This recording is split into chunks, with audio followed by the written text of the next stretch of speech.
Nanti saya ada kesempatan ngobrol dengan orang, terus ngobrol dengan mama, ya waktu itu masih hidup, sekarang udah almarhumnya, tahun 2012 itu. Kemudian ngobrol dengan bapak, keluarga, oh silakan aja. Ya, memang sih apa ada sesuatu yang menurut saya baru karena benuanya berbeda, bahasanya, ya negaranya juga berbeda. Halo teman-teman, Bapak Ibu dan saudara-saudari semuanya.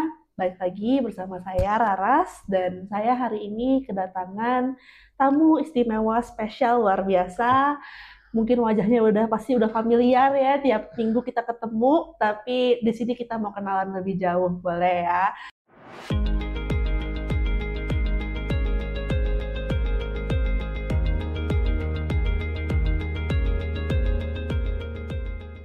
Halo Romo, apa Halo kabar? Raras. Udah makan malam belum? Belum. Sama dong. Oke. Baru misah tadi Oh dari iya. Mother Day. Oke. Murah. Romo, sebelum kita mulai, Romo silakan mungkin boleh disapa dulu. Halo saudari-saudara yang diberkati Tuhan. Hari ini selamat malam semuanya. Semoga saudari-saudara senantiasa dalam naungan berkat Tuhan. Sudah kenal dong nama saya? Ya.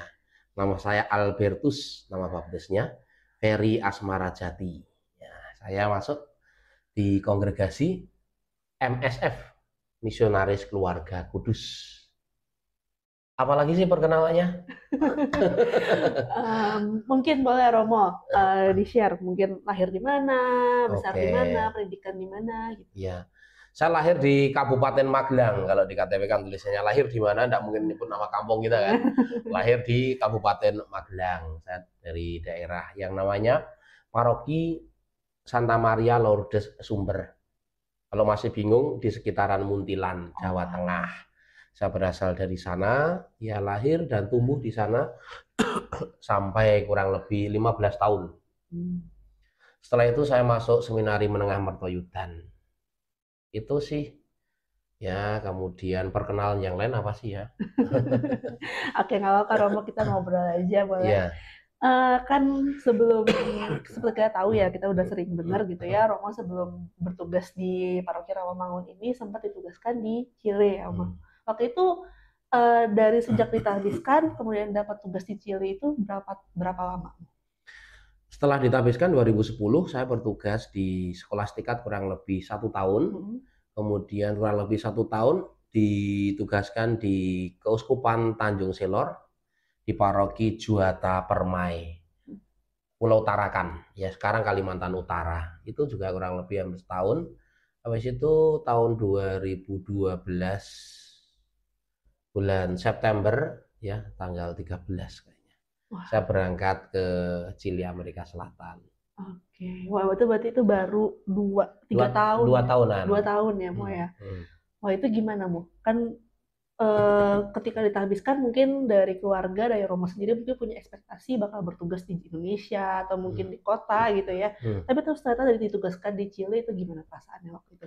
Kalau perasaannya dulu waktu itu masih ini ya, karena kan ditawari untuk berkarya di sana.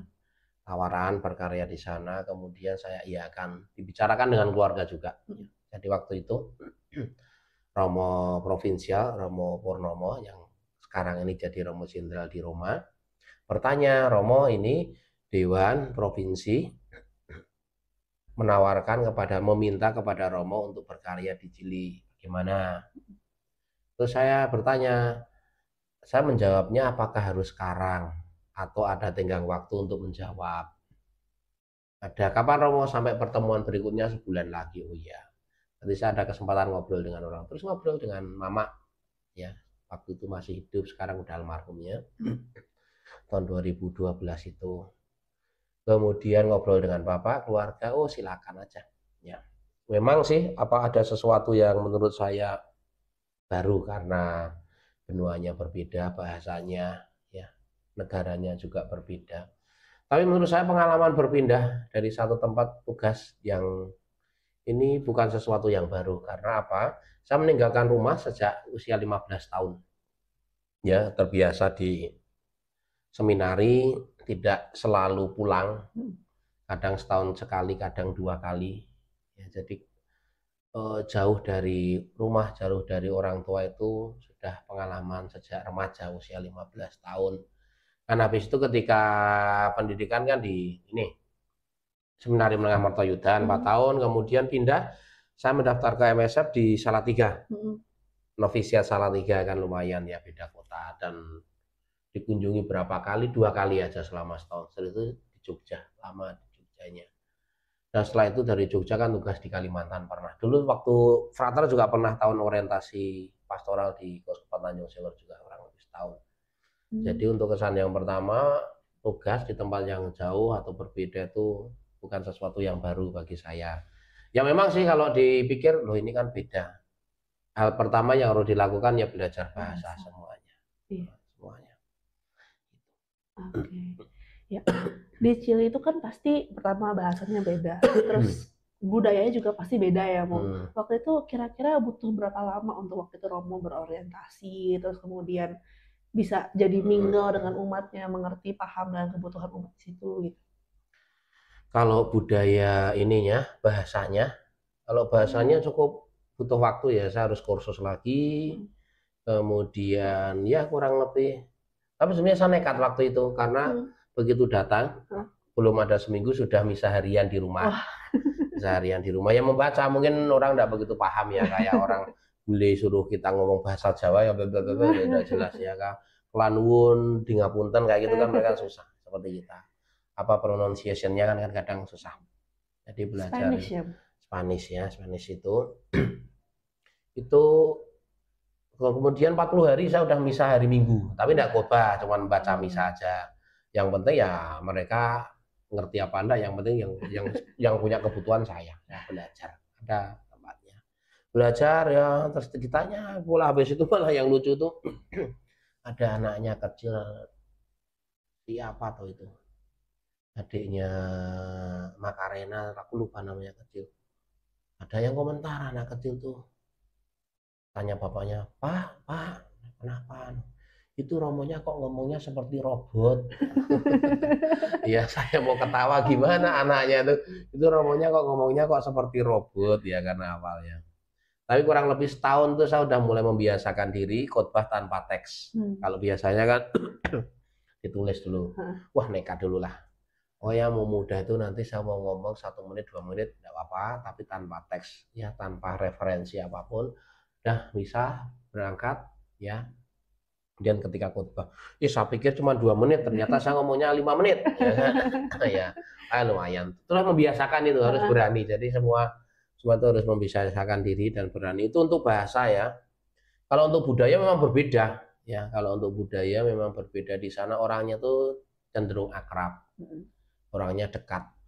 Ya, jadi kalau sana misalnya kita ketemu sama cowok-cowok salaman tangan biasa, berpelukan ya. Gimana, apa kabar? Kalau sama cewek cipika-cipiki. Makanya ketika saya kembali ke sini, jangan bawa kebiasaan lama ya kan. Jangan bawa kebiasaan lama.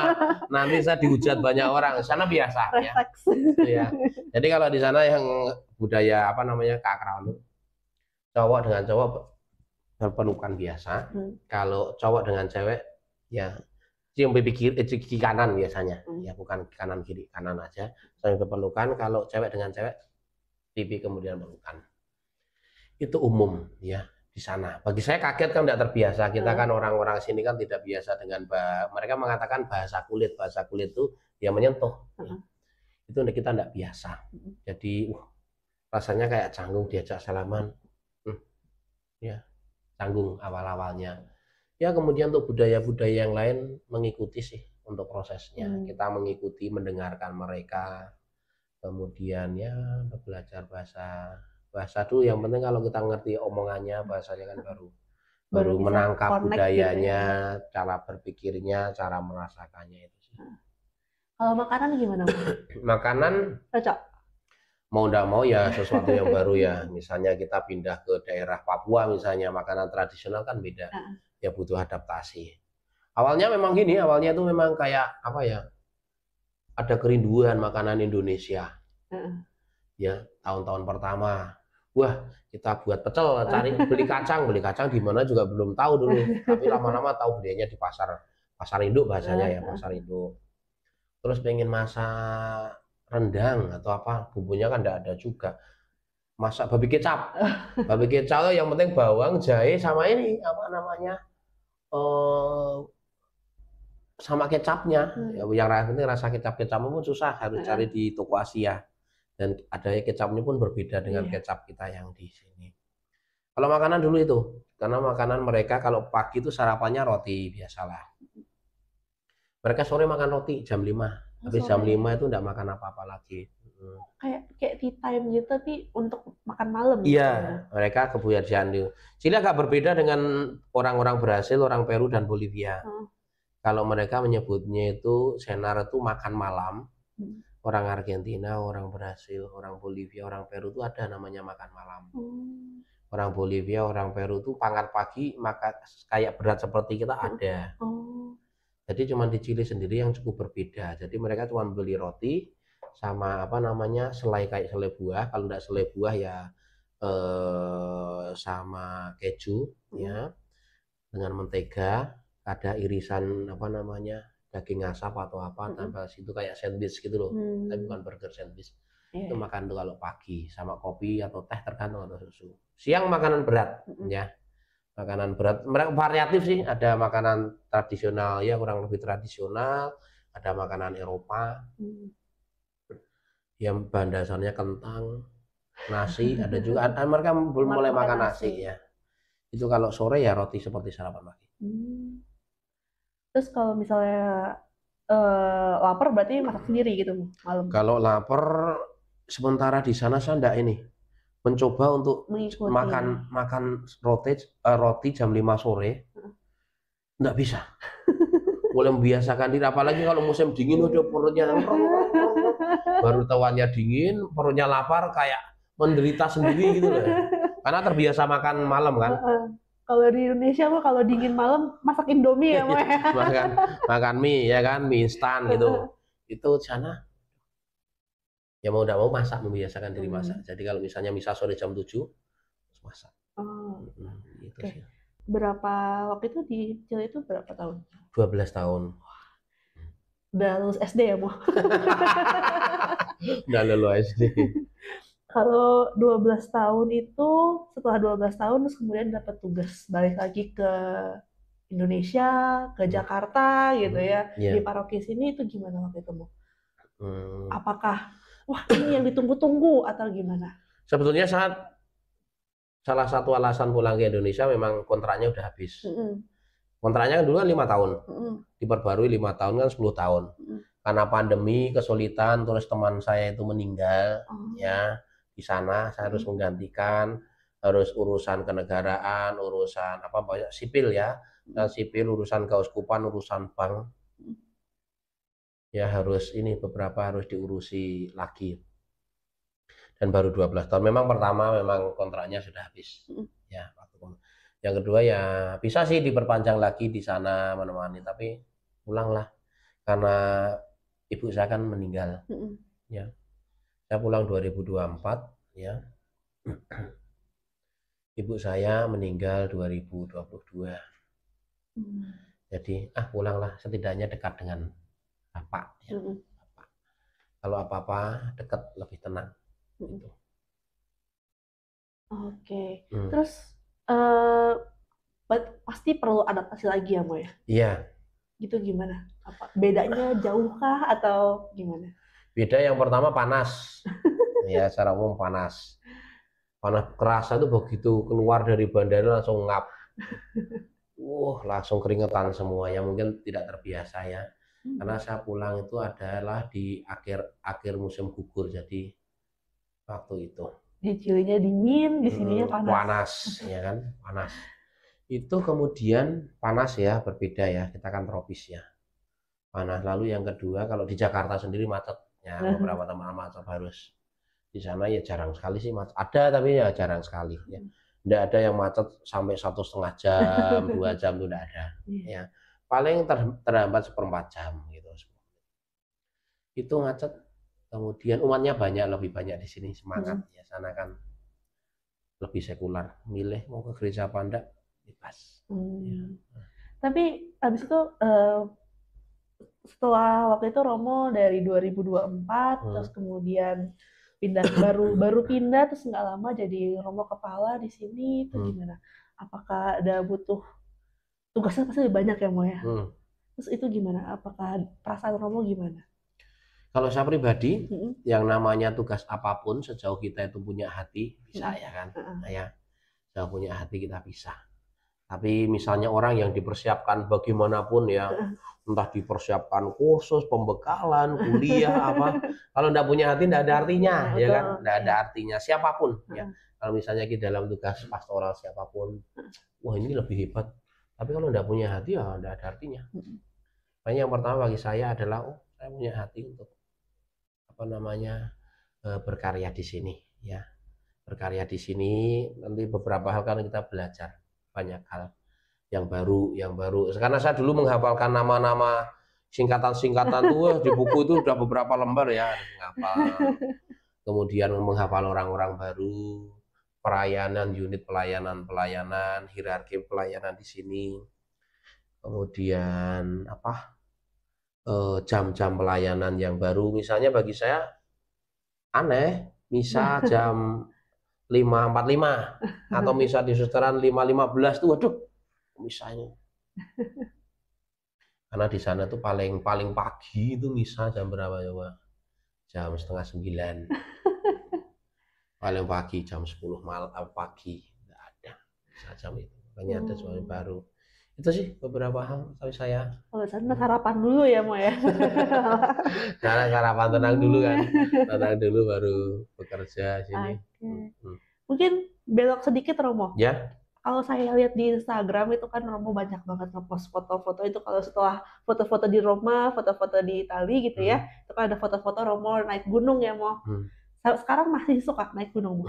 Kalau sukanya suka tapi waktunya belum nemu dan ini kan masih hujan-hujan musim-musim ini ya. Dulu senang memang. Jadi kalau waktu itu sebulan 2 kali kadang, ya 2 kali. Dari paroki misalnya bawa mobil 1 jam ke 2 jam ke pegunungan, parkir di situ, misalnya berangkat jam 4 pagi atau jam 5 pagi. Udah sampai situ jam 7 atau jam 8, parkir, sarapan ya. Terus persiapan terus berangkat. Nanti balik lagi jam 7 atau jam 5, jam 4 baru pulang. Dulu sih ritmenya gitu, jadi cari waktu kosong tuh. Kalau enggak ya kadang sepedaan dulu. Tapi di sini Jakarta mau kemana juga, mau keluar dari Jakarta masih mikir ya. Sepedaan juga panas ya Mo. Ya kalau olahraganya paling banyak jalan ya, lumayan lebih banyak jalan. Tapi menarik dulu, seneng karena ya memang temannya bagus sih sana, Pegunungan Andes ya. Berarti mulai naik gunung itu pas di Chili atau? Enggak, saya dulu waktu naik gunung, seneng naik gunung itu mulai tahun 1999. Waktu di Seminari Menengah Mertoyudan. Terus seneng. Dulu naik Gunung Ungaran tuh untuk pemula. Habis itu Merbabu, Merapi, Sindoro, Sumbing, Lawu, Cermai, Slamet, terus mana lagi ya dulu itu Argopuro, Arjuna Welirang, Raung. Dulu pernah saya tuh nekat ya mengumpulkan duit untuk pergi ke gunung ini. Kinabalu. Ya Kinabalu kan puncak yang lumayan tinggi. Dulu senang-senangnya ngumpulin duit untuk pergi ke Kinabalu hanya untuk naik gunung. Tapi ya masa lalu ya. Masa lalu. Sekarang sibuk ya. Ya enggak sibuk, kadang kalau kita udah lelah itu aduh mendingan kita selonjoran dulu lah sambil scrolling ya kan. Nah, sama kayak Romo, hobinya Romo Budi. Oh iya. Istirahat, kalau istirahat udah istirahatin. Oke. Baik, Romo, sebelum kita tutup hari ini kita udah banyak ngobrol. Romo boleh nggak share pakai ke kamera situ, sampaikan pesan untuk umat di Paroki Rawamangun. Iya. Umat Paroki Rawamangun yang diberkati Tuhan, setelah kurang lebih setahun lebih saya di sini baru di podcast ini loh, ya kan. Kita doakan supaya nanti kita punya ruang podcast, ruang untuk komsel sehingga salah satu sarana komunikasi kita itu menjadi semakin baik ya. Kita doakan, siapa tahu ada yang mau nyumbang kayak lampu, kamera atau ruang bahasanya, ruang tenang atau ruang kedap itu bagus. Tapi bahwa yang ingin saya sampaikan ini bukan yang tadi ya, ditambahan. Yang ingin saya sampaikan adalah kita bersama-sama berjalan di dalam iman Kristiani, Katolik. Gerak langkah kita bersama adalah seperti sebagaimana Bapak Uskup ya sampaikan, gembala baik dan murah hati. Itu frame yang kita pakai. Itu adalah rel yang kita pakai, gembala baik dan murah hati. Kita akan berjalan bersama di dalam itu. Sambil berjalan di dalam iman itu, kita juga bersatu sebagai komunitas umat beriman di paroki ini.